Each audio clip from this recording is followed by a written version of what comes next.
We don't need to tell you about law of attraction. Law of attraction is like the law of gravity. You can't turn it off, and it is always responding to everything you've got going on vibrationally. It is responding to what you've got going on. It equals your point of attraction. In other words, law of attraction is responding to what you've got going on.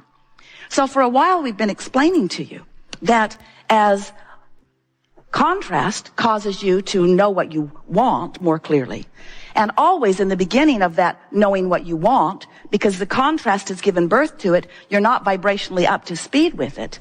There is this vibrational gap that's going on because law of attraction is now responding to your inner being who is in the vortex, who is lining up all of the cooperative components big time in order to assist you in the full manifestation and realization of everything that you want. And here you are, having whatever thoughts and beliefs and expectations that you had usually before you launched the desire. So there is this sort of duality going on where law of attraction is responding to both parts of you. The in the vortex part of you and the potentially not in the vortex part of you. So you've got this sort of split going on often that feels like frustration or overwhelmment that now it is your job to do something about. And that's why we talk to you all day, every day about the art of allowing, about assessing the vibrational difference between who you have actually become. Are you getting what we mean? Do you believe that when you launch a rocket that your inner being actually embraces it and becomes it? Do you know that when you're sick, vibrationally you're weller? That when you don't have enough of something, that vibrationally you have more of it, that when you're confused, vibrationally you're clearer. In other words, this is the way this dynamic universe and the evolution of all species occurs. So there is this vibrational part of you who is calling you home, calling you home, calling you home. And we want to say to you, you're going. The question is, are you going willingly? Because if you relax into it, if you just let go, if you just acknowledge you've done the work, the isness of the vibrational reality is in place. The cooperative components have already been assembled.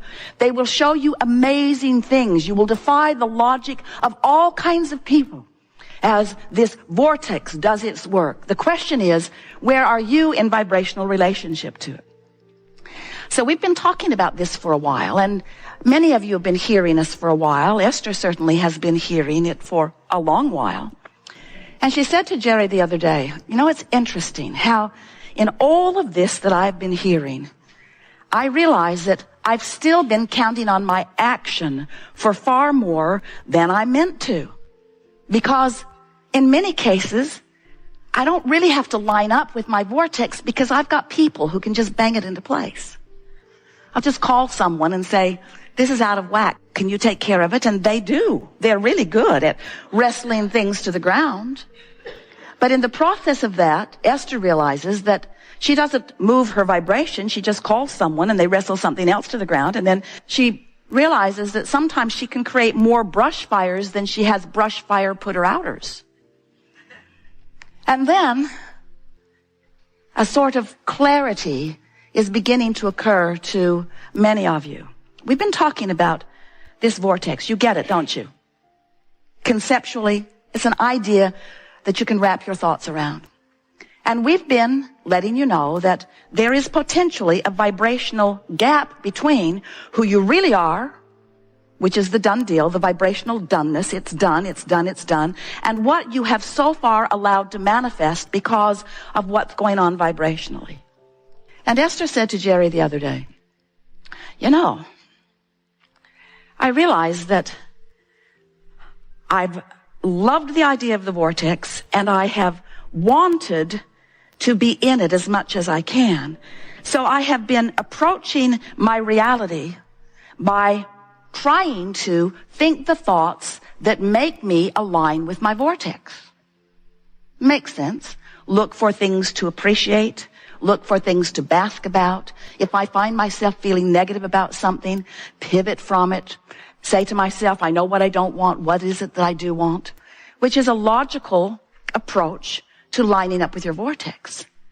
But Esther said, this last week or so, it has flipped for me because now I get it that if I let the vortex and what it means and how it feels be all that I'm thinking about, then in establishing my relationship with the vortex, and every day I'm in it, many times, if I milk my vortex when I'm in it, if I keep it going when I'm there, if I find myself on a happy thought and I rampage it longer, if I let my vortex be my undivided intention, if I let my vortex be what I'm reaching for, I now get it, she said, that my vortex affects my manifestation. It's a different way of approaching it. In other words, what we want you to gather as a result of the conversation that we're having here today, and as a result of what's going to go on in your lives in the next hours and days and weeks, as a result of what you pick up from this leading edge conversation, what you're going to come to know is that you have complete control over every manifestation that happens in your life if you approach it from inside the vortex. For example, so something happens. Maybe someone walks into your experience and they don't jive with you in the way you would like them to. They're annoying in some way, or they're unknowledgeable in some way, or they're belligerent in some way. They're abusing someone in some way. It doesn't matter. You witnessed it and you're having a knee-jerk response to it. And as you're having this negative emotion, the reason you're having the negative emotion is because you're responding to it in the way that you are. And if you feel negative emotion, it means that your inner being is responding to it in an entirely different way. In other words, what you're feeling isn't about what you've witnessed. It's about your relationship with the larger part of you who's having a different experience. Can you hear that? Because who you really are is loving this obnoxious person, even though you are not. And so the rift that you've got going on is the separation is too strong a word between who you really are and who you're being. So that's a manifestation that happened. This is the thing that we want you to realize. That person walked into your life and you experienced that manifestation. When we talk about manifestations, we know you think we're talking about cars and empires and legacies and books and relationships and all those pinnacle sort of things that you have been thinking of in terms of goals that you're reaching for. But we want you to understand that what manifestations are, what we really mean by manifestation is what's happening now. This is a manifestation. This room, these lights, these screens, this sound, this people, this global audience. This is a manifestation that's happening right here and now. Your relationship with your chair, your relationship with the people you're sitting next to. This is a manifestation. It's happening now. Manifestation. Everything that is happening around you is a manifestation that is evidence of one thing and one thing only. Your relationship with your vortex.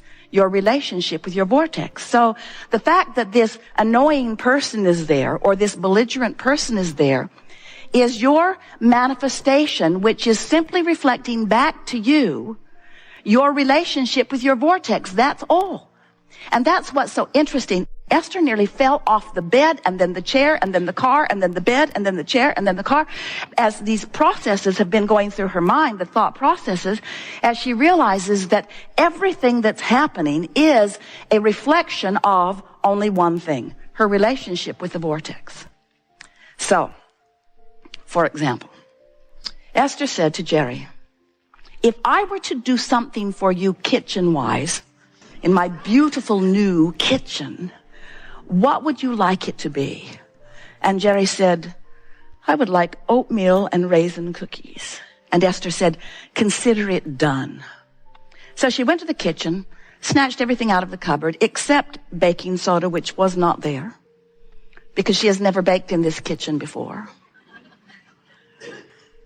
And so she said to Jerry, I'm on the hunt for baking soda. And Jerry said, you know, I think I saw some in the refrigerator at the guest house because Sylvia has freshened everything, and I think it's in there, like a freshener thing. So Esther said, I'm on it. So she jumped in the car. Now, their garage is carpeted, which is a little tricky because on 3 occasions, Jerry has ended up at a restaurant with no shoes on.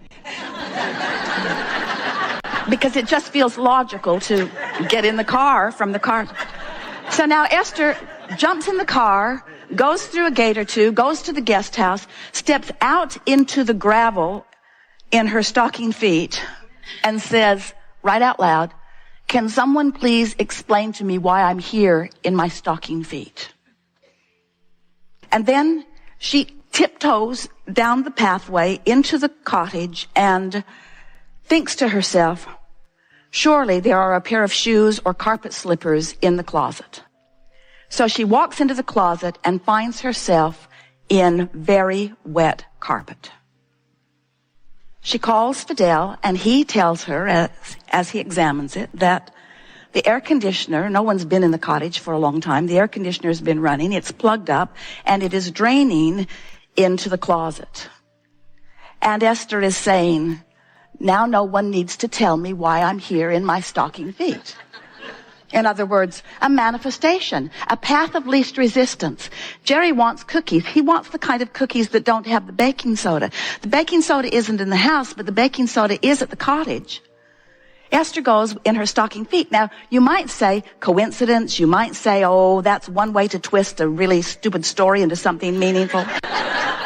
But what it is the path of least resistance manifestation, because things are always working out for you. You see, things are always working out for you. Esther could not get back over to the house to tell Jerry fast enough. She wasn't even upset that the house smelled funky or that the carpet was wet or that she didn't know what the problem was. She was exhilarated that the universe had delivered to her an answer to a problem she did not even know she had, because things are always working out for her. You get what we're talking about. Manifestations.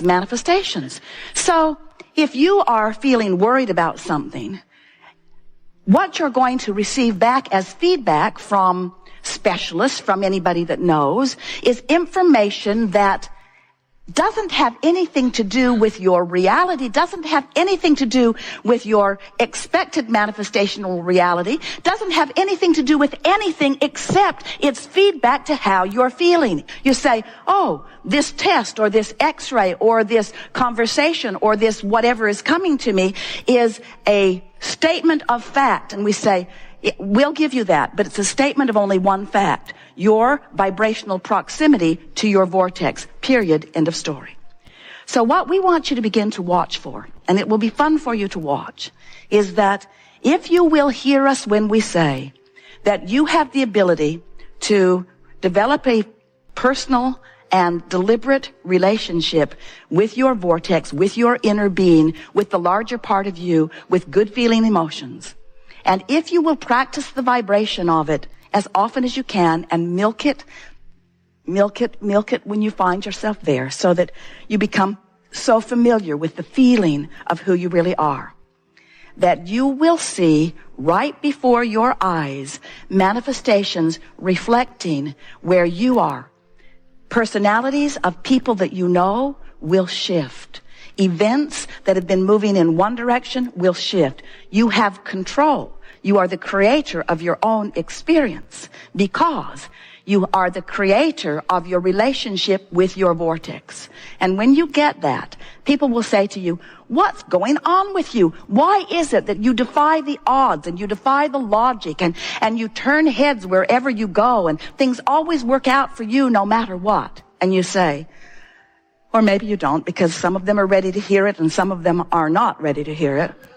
I am the creator of the manifestation that comes to me, and I can control what happens to me in traffic. I can control where I am when the weather is doing whatever it's doing. I can control the relationship that I have with airline flights. I can control the relationship that I have with my physical apparatus. I can control my relationship with my children and with strangers and with family. Family! I can control my relationship with family. Because I don't have to control what they think or what they know or what they do. I have one very simple task. I know that who I really am exists as a loving, expansive, expanding, eternal being, and that part of me is the largest reality that exists. And I have access to the awareness of my relationship with that. And now I've got that down. Everything in my experience is not just working out for me eventually, it's working out for me now.